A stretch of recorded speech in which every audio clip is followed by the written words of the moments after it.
A really great off-market list is an expired listing list. It means the agent had it for a while, couldn't sell it. Agent and the seller very likely are in a fight. There's a disagreement. The agent gets fired, and now that is an expired listing. When a house is on the market for 90 days or longer, the seller is way more amenable, approachable, agreeable, open to these types of transactions. 1919 in New Braunfels, Texas, zip code 78130. Why am I telling you the address? Well, because sometimes when you don't know the address and you don't know that these are real houses, you assume the things that I'm gonna tell you are not true. I bought this property with no credit check, with no cash out of my pocket, and no credentials, meaning nobody asked for my bank statements, nobody asked for my tax returns, nobody asked what my job history looked like, nobody asked whether I'm a resident of the United States or not. I bought this property subject to, and more important than creative finance, you guys already know me as the creative finance guy, I actually bought this through a real estate agent who had a listing that couldn't sell. So creative finance works not only on single family, it works on multifamily. Creative finance not only works when you go direct to the seller, it also works when you go direct to the agent. So right now, if you're trying to get a sub-2 deal, what would I do? Right now in this economy, in this market, I would go after expired listings, okay? What does that mean? That means that an agent goes to a seller like this. Okay, the seller's name is Jim. Jim is trying to sell the house. They have a sign in the yard. Agent is listing the property and it doesn't sell because obviously interest rates are really, really high and new buyers are having a hard time qualifying for a house at this price point with the interest rates where they are. So the agent has a hard time selling it. The agent then cancels the listing after 6 months and that now becomes an expired listing. What does an expired listing tell you? It tells you that they tried to sell the house. They couldn't. The market would not bear the price they were asking. Therefore, there's pain, there's motivation, and the market, not me, but the market, the outside world has already told them that their house is not worth what they are trying to sell it for. So I don't have to negotiate as hard. Somebody else has already told them and convinced them that they can't sell this house for the price they want. So when you call off market, a really great off market list is an expired listing list. It means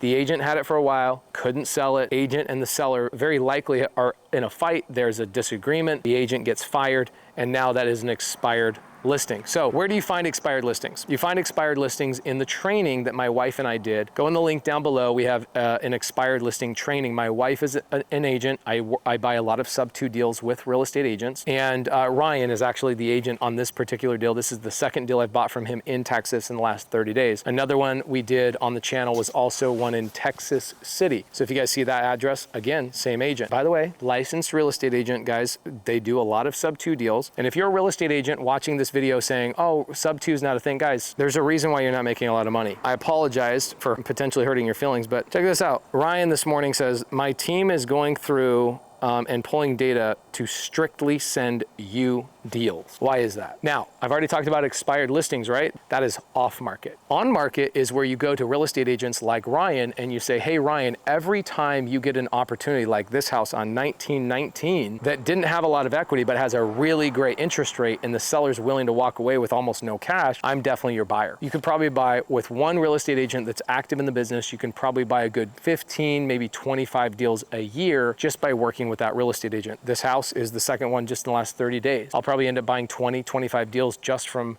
Ryan in the southern Texas area. So on market, off market, it doesn't matter. I'll do deals with agents all day long. I will do deals with direct to seller all day long. It doesn't matter. There's deals everywhere. Expired listings or listings that have been on the market. Okay? I will not call an agent about a sub-2 deal or a seller finance deal unless the house has been on the market for over 90 days. I just won't waste my time. And people in my DMs will come into Instagram and they'll say, Pace, I got a deal I'm looking at right now. And I then look at it on Zillow, it's been listed for 3 days. And they're saying the seller is not open to sub-2. I'm like, guys, if a seller is not open to your lowball offer on cash, okay, or seller finance or sub-2, it's probably because it's too fresh on the market. Wait a couple of days. Like think about this, right? Zach, you're a camera guy, right? Yep.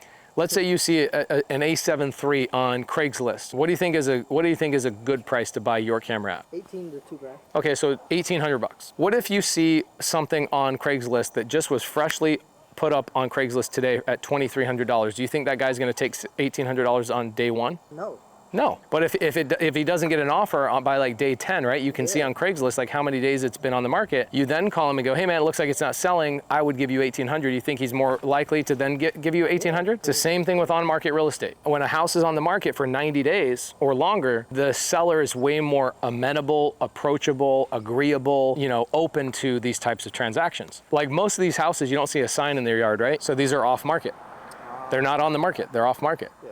This is what's great about real estate. When a seller is in foreclosure, which means they're behind on their payments, guess what happens? It goes on public record so everybody can see. Think about this in the camera world. This doesn't exist, but let's say somebody goes and buys a camera on a credit card and they can't make the payments on that credit card, and all of a sudden it pops up on a website and it says, hey Zach, this guy's behind on his Sony a7 III payments. You could then call that guy and go, yo dude, I'll just take over the credit card payments if you give me the camera. That's subject to. You go, dude, I see on public record you're in foreclosure, you're gonna tear up your credit, you're gonna lose your camera. How about I just take the camera and make the credit card payments for you? Putting your credit in good standing again helps you, helps me. And you don't have to go use your own credit. You don't have to use any money of your own, right? Same thing here. This guy has a mortgage on this house, 1919. This guy has a mortgage at 3% interest, which is really good. And he can't sell the house. So I come along and I go, hey guy, I know you're not a real estate investor, but I am. How about you let me turn this into a rental? You move on somewhere else and I'll just make the payments on your credit card bill, essentially, right? His mortgage is his credit card bill. So there's so many of these opportunities all over the country. I mean, you and I have been traveling and it's like, I just get text messages. Hey, you want another deal? Hey, you want another deal? Hey, you want another deal? Hey, you want another deal? Today, you and I saw 2 houses in this city. Yesterday, the day before, the day before, the day before. It's just another house after another house after another house after another house. And most of them are completely free. Here's the good thing on this deal. The agent, Ryan, is going to get paid his commission because he brought the deal to me before his listing expired. So I'll make sure he gets paid a commission. Yeah, so think about this. eBay is a market, right? And eBay gets paid a commission when they sell a product between the buyer and the seller, right? That's how eBay makes money. That's how a real estate agent makes money. You put something on the market, agent gets paid when the buyer and seller transact. Oh, okay. What happens if the house doesn't sell? Does eBay or what if something doesn't sell on eBay? Does eBay make money? No, they only make money when something sells. So if eBay comes to me before the listing expires and says, yo, this listing is not selling, and they come to me and they work out a deal with me where they let me just take over the payments, then eBay can still get paid their deal. And that's what Ryan did here. Ryan's like, yo, my listing's about to expire. How about we just get this deal done and I'll let you just take over the payments for my seller. Do real estate agents get paid their commission? Yes, agents get paid their commission.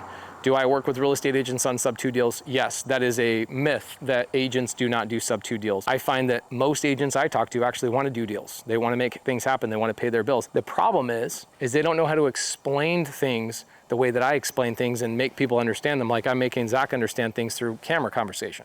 I'm doing the same thing with real estate agents and getting them to understand things. So if you guys want to learn how to negotiate with agents, what that looks like, I suggest you join my community. It's called the SubTo community. Link in the description down below. And I buy a lot of deals from my SubTo community. I raise money with my SubTo community. I travel around, and actually in 2 hours from now, we're gonna be doing a big SubTo meetup in San Antonio. And I imagine that we'll have 200 or 300 SubTo community members show up to this meetup that you could be, if you were a SubTo community member, you'd be hanging out, raising money, doing deals, hiring, working with, etc. By the way, you wanna see something cool? You know that Travis? Handsome guy, yeah, check it out. Travis, I won't tell your secret. Hey, Pace, it's Travis from Baton Rouge. I met you over at the New Orleans meetup and wanted to thank you for wingmanning me. I got a date with Hillary on Sunday. So this is what I'm talking about, guys. These meetups in my community is so tight-knit that a lot of people end up dating, end up getting married. I've got Love and Munif. Love Francis is one of our students, and Munif, another one of my students. They ended up getting married and they got a baby on the way. So our mentorship is not just about real estate. Our mentorship is about community and coming together and hanging out with each other. So what I'll do is this is part 1. I'll do a part 2 of this video. Once we're closed escrow on this, I'll show you guys how I'm gonna buy this house subject to and how I'm going to wrap this property and put it back on the market. And I will actually create a note. Probably in the next 2 to 3 months, I'll do a follow-up to this and show you guys what the culmination of this deal is. And I'll see you guys in the next video.